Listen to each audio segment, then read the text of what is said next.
Maranatha. ಇಂದು 8 February 2026.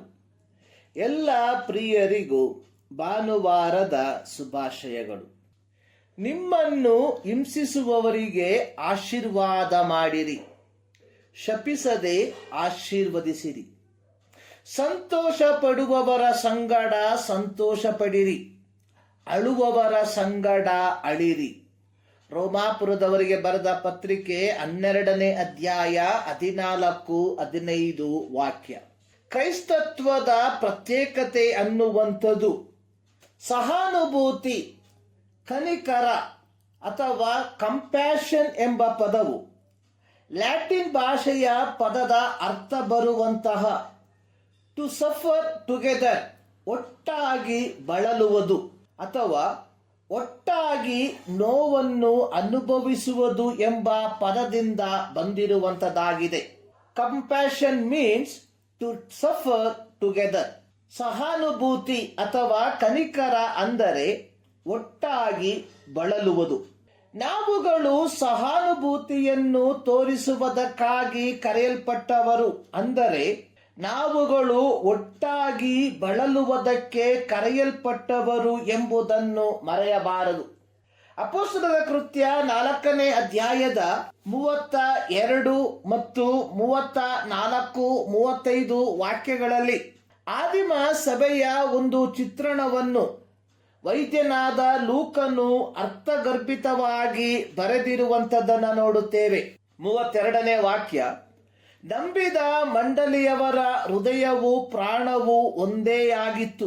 ಇದಲ್ಲದೆ ಒಬ್ಬನಾದರೂ ತನಗಿದ್ದ ಆಸ್ತಿಯಲ್ಲಿ ಯಾವುದೊಂದನ್ನು ಸ್ವಂತವಾದದೆಂದು ಹೇಳಲಿಲ್ಲ, ಎಲ್ಲವೂ ಅವರಿಗೆ ಉದುವಾಗಿತ್ತು. 34-35 ವಾಕ್ಯ: ಅವರಲ್ಲಿ ಕೊರತೆ ಪಡುವವನು ಒಬ್ಬನೂ ಇರಲಿಲ್ಲ, ಯಾಕೆಂದರೆ ಹೊಲ ಮನೆಗಳಿದ್ದವರು ಅವುಗಳನ್ನು ಮಾರಿ ಬಂದ ಕ್ರಯವನ್ನು ಅಪೊಸ್ತಲರ ಪಾದಗಳ ಬಳಿಯಲ್ಲಿ ಇಡುತ್ತಿದ್ದರು.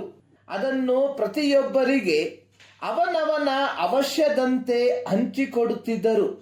ಆದಿಮ ಸಭೆ ಅಪೊಸ್ತಲರು ಸಹಿತವಾಗಿ ತಮ್ಮ ಕಾಲದಲ್ಲಿಯೇ ಯೇಸು ಕ್ರಿಸ್ತನ ಪುನರಾಗಮನ ಸಂಭವಿಸುತ್ತದೆ ಎಂದು ಪೂರ್ಣವಾಗಿ ನಂಬಿದವರಾಗಿದ್ದರು. ಹೀಗಿರಲಾಗಿ ನಂಬಿದ್ದ ಮಂಡಳಿಯವರ ನಡುವೆಗಿದ್ದ ಐಕ್ಯತೆಯು ದೇವರ ಪವಿತ್ರಾತ್ಮನ ಕ್ರಿಯೆಯ ಪುರಾವೆಯಾಗಿತ್ತು. ಈ ಐಕ್ಯತೆಯ ಕಾರಣದಿಂದಾಗಿ ಆದಿಮ ಸಭೆಯ ಕ್ರೈಸ್ತರು ಪರಸ್ಪರ ಸಹ ಸಹೋದರರನ್ನು ವಸ್ತುಗಳಿಗಿಂತ ಮುಖ್ಯವೆಂದು ಪರಿಗಣಿಸುವವರಾಗಿದ್ದರು. ಆದಿಮ ಸಭೆಯು ತಮ್ಮಲ್ಲಿರುವ ಎಲ್ಲ ವಸ್ತುಗಳ ಮೇಲೆ ದೇವರ ಮಾಲೀಕತ್ವವನ್ನು ಗುರುತಿಸಿದರು. ಕಮ್ಯುನಿಸಂ ಹೇಳುವಂಥದ್ದು what is yours is mine, I will take it. ನಿನ್ನದು ಅದು ನನ್ನದಾಗಿದೆ, ಅದನ್ನು ನಾನು ತೆಗೆದುಕೊಳ್ಳುತ್ತೇನೆ. ಆದರೆ ಕೊಯ್ನೋನ್ಯ ಹೇಳುವಂಥದ್ದು what is mine is your, I will share it. ನನ್ನದು ಅದು ನಿನ್ನದು ಆಗಿದೆ, ನಾನು ಅದನ್ನು ಹಂಚಿಕೊಳ್ಳುತ್ತೇನೆ. ಇಂದು ಕ್ರೈಸ್ತ ಸಭೆಗಳಲ್ಲಿ ಸಮೃದ್ಧಿ ಎಂಬ ದುರ್ಬೋಧಕರಲ್ಲಿ ಕೊಯ್ನೋನ್ಯ ಸಿದ್ಧಾಂತವಲ್ಲ, ಬದಲಿಗೆ ಕಮ್ಯುನಿಸಂ ಸಿದ್ಧಾಂತವನ್ನು ನಾವು ಕಾಣಬಹುದು. ಇವರು ಬೋಧಿಸುವಂಥದ್ದು ನಿಮ್ಮದಲ್ಲ, ನಮ್ಮದೇ, ಅದನ್ನು ನೀವು ಕಾಣಿಕೆಯ ರೂಪದಲ್ಲಿ ಕೊಡಿರಿ ಎಂಬುದಾಗಿ.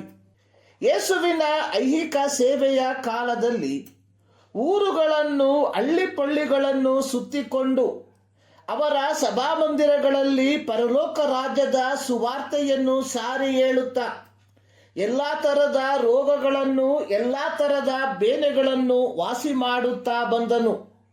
ಮತ್ತು ಜನರ ಗುಂಪನ್ನು ನೋಡಿ ಅವರು ಕುರುಬನಿಲ್ಲದ ಕುರಿಗಳ ಹಾಗೆ ತೊಳಲಿ ಬಳಲಿ ಹೋಗಿದ್ದಾರಲ್ಲ ಎಂದು ಅವರ ಮೇಲೆ ಕನಿಕರಪಟ್ಟನು ಅಥವಾ ಸಹಾನುಭೂತಿ ತೋರಿಸಿದನು. ಮತ್ತಾಯನು ಬರೆದ ಸುವಾರ್ತೆ 9ನೇ ಅಧ್ಯಾಯದ 35-37 ವಾಕ್ಯ: ಯೇಸು ನಾಯಿನೆಂಬ ಊರಿಗೆ ಹೋಗುತ್ತಿರಲಾಗಿ ಆತನು ಊರು ಬಾಗಿಲಿನ ಹತ್ತಿರಕ್ಕೆ ಬಂದಾಗ ಸತ್ತು ಹೋಗಿದ್ದ ಒಬ್ಬನನ್ನು ಹೊರಗೆ ತರುತ್ತಿದ್ದರು. ಇವನು ತನ್ನ ತಾಯಿಗೆ ಒಬ್ಬನೇ ಮಗನು, ಆಕೆಯು ಗಂಡ ಸತ್ತವಳಾಗಿದ್ದಳು. ಸ್ವಾಮಿಯು ಆಕೆಯನ್ನು ನೋಡಿ ಕನಿಕರಿಸಿ ಅಥವಾ ಸಹಾನುಭೂತಿ ತೋರಿಸಿ ಅಳಬೇಡ ಎಂದು ಹೇಳಿ ಚಟ್ಟದ ಹತ್ತಿರಕ್ಕೆ ಬಂದು, ಯೌವನಸ್ಥನೇ ಹೇಳು ಎಂದು ನಿನಗೆ ಹೇಳುತ್ತೇನೆ ಅಂದನು. ಅನ್ನುತ್ತಲೇ ಸತ್ತಿದ್ದವನು ಎದ್ದು ಕೂತುಕೊಂಡನು. ಲೂಕನು ಬರೆದ ಸುವಾರ್ತೆ 7ನೇ ಅಧ್ಯಾಯದ 11-15 ವಾಕ್ಯ. ಒಬ್ಬ ಕುಷ್ಠರೋಗಿಯು ಯೇಸುವಿನ ಬಳಿಗೆ ಬಂದು ಆತನ ಮುಂದೆ ಮೊಣಕಾಲೂರಿಕೊಂಡು, ನಿನಗೆ ಮನಸ್ಸಿದ್ದರೆ ನನ್ನನ್ನು ಶುದ್ಧ ಮಾಡಬಲ್ಲೆ ಎಂದು ಬೇಡಿಕೊಳ್ಳಲು ಯೇಸು ಕನಿಕರಪಟ್ಟು ಅಥವಾ ಸಹಾನುಭೂತಿ ತೋರಿಸಿ ಕೈ ನೀಡಿ ಅವನನ್ನು ಮುಟ್ಟಿ, ನನಗೆ ಮನಸ್ಸುಂಟು, ಶುದ್ಧವಾಗುವಂದನು.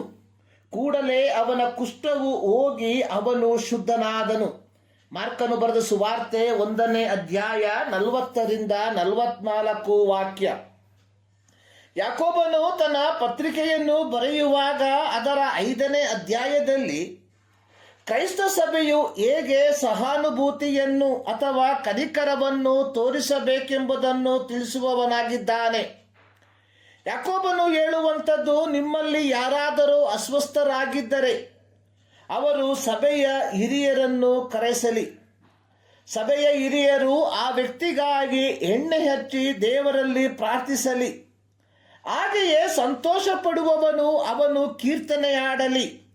ಅದು ಒಬ್ಬಂಟಿಗನಾಗಿ ಎಂಬುದಾಗಿ ಅಲ್ಲ, ಪರಸ್ಪರ ಸಂತೋಷವನ್ನು ಹಂಚಿಕೊಳ್ಳುವವರಾಗಿ ದೇವರನ್ನು ಸ್ತುತಿಸಲಿ ಎಂಬ ಅರ್ಥವನ್ನು ಕೊಡುವಂಥದ್ದಾಗಿದೆ.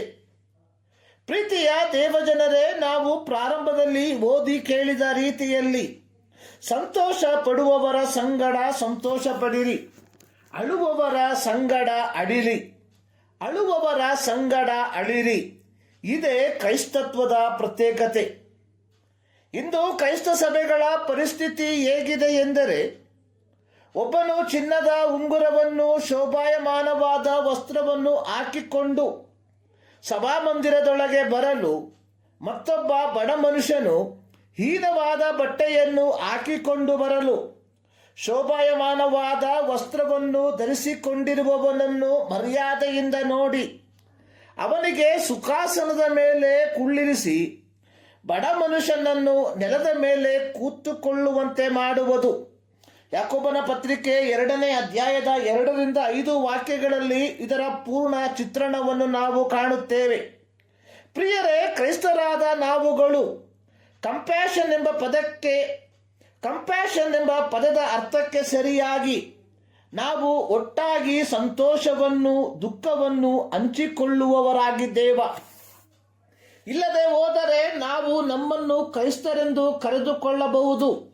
ಆದರೆ ಮತ್ತಾಯನು ಬರೆದ ಸುವಾರ್ತೆ 7ನೇ ಅಧ್ಯಾಯದ 23ನೇ ವಾಕ್ಯದಲ್ಲಿ ಬರೆದಿರುವ ಪ್ರಕಾರ, ನಾನೆಂದು ನಿಮ್ಮ ಗುರುತನ್ನು ಕಾಣೆನು, ಧರ್ಮವನ್ನು ಮೀರಿ ನಡೆಯುವವರೇ ನನ್ನಿಂದ ತೊಲಗಿ ಹೋಗಿರಿ. ಪ್ರೀತಿಯ ದೇವಜನರೇ, ಈ ಮುಂಜಾನೆಯಲ್ಲಿ ಈ ಅಧ್ಯಯನದ ಮೂಲಕ ಸರ್ವಶಕ್ತನಾದ ದೇವರು ನಿಮ್ಮನ್ನು ಆಶೀರ್ವದಿಸಲಿ.